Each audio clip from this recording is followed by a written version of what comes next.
Hello everybody, welcome back to another video. Today we will be looking at my 2025 general election predictions for several races in Virginia, New Jersey, and in New York City. So these are like really the only main races that people are going to be covering. Sure, you have more minor races in swing states like Pennsylvania or Georgia, or the Minneapolis mayoral race, or the California state referendum, but here are the ones we will be covering in this video. If this video does well and you guys want to see more for California, Pennsylvania, Georgia, and Minneapolis, definitely like and subscribe, and if it does well, we will do it.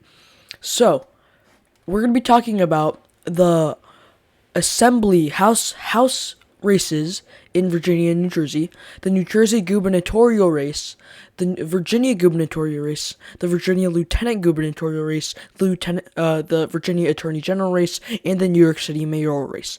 So I'm going to check this out.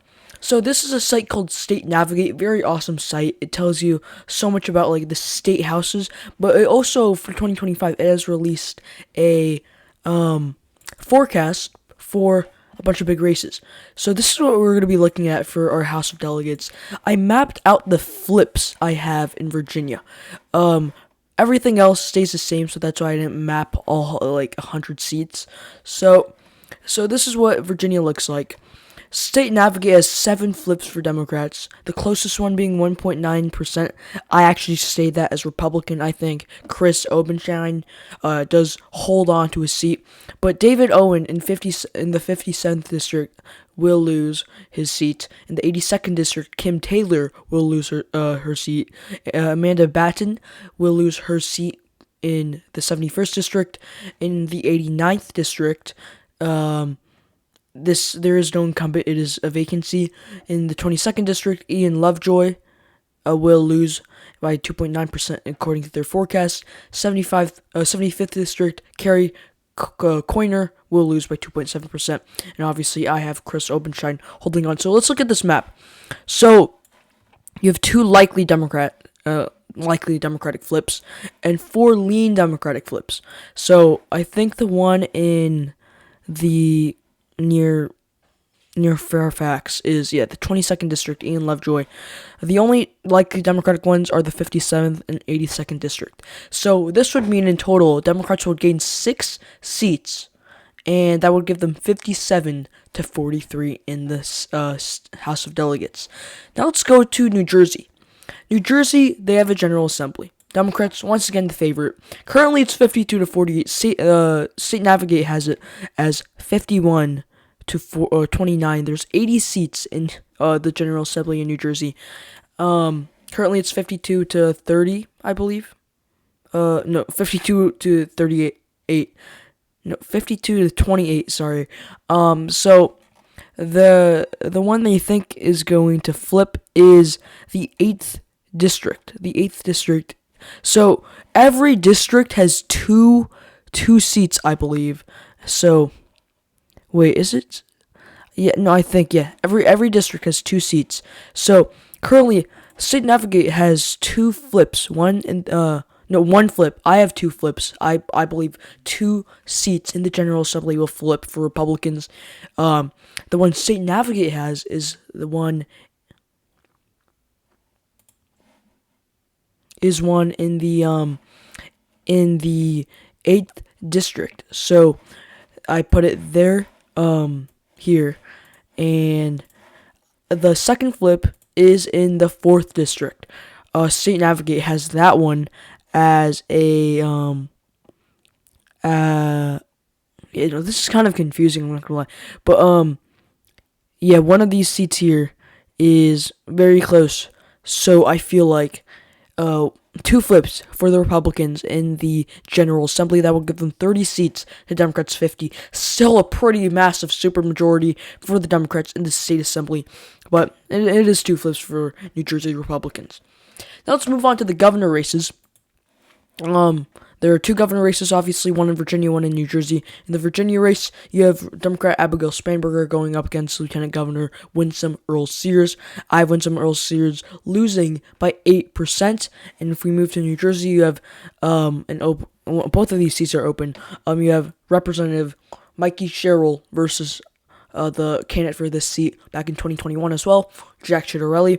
I have Jack Ciattarelli winning by less than a percent, 0.7 percentage points. He has surged in recent polling, and Mikey Sherrill has faced some scandal.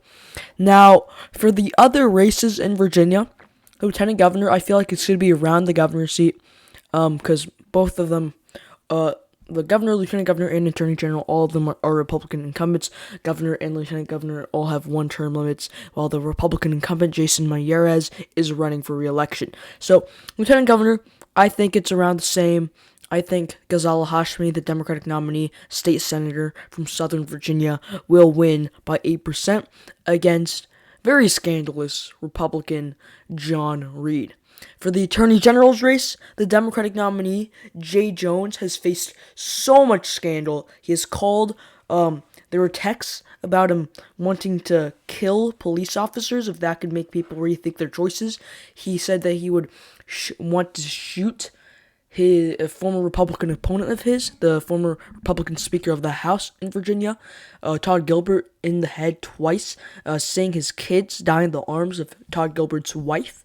So, Jay Jones, he was actually the favorite in this race, but clearly in betting, in polling, he has definitely fallen off, and honestly, that would make Republican incumbent Jason Miyares likely hold on in this race. So, I have Jason Miyares winning his Attorney General seat by 3%.